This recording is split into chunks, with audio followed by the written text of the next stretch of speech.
Так, туғандар, ассаламу алейкум, урматтуу жамаат, ассаламу алейкум. Жалпы Такым Алмат каналыбыздын көрүүчүлөрү, YouTube көрүүчүлөр, баарыңыздарга ноокаттан салам айтамын.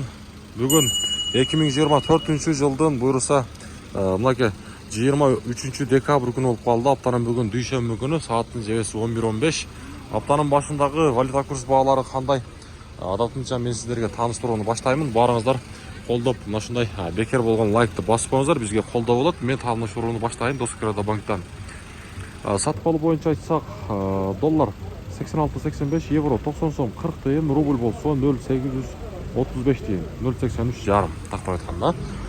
Коммерциялык Кыргызстан банкта дагы эле рубльдин абалы 0.83 жарым экен. Доллар 86.85, евро 90 сом 20 тыйын.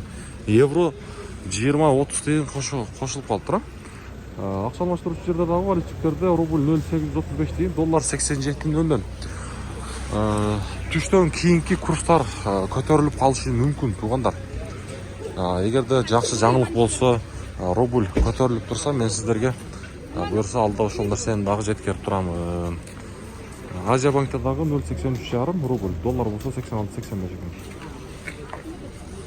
Мынакей. Дагы бир жолу айтайын, ноокат шаары каналга катталып, мына ушундай лайкты басып коюңуздар. Аябай.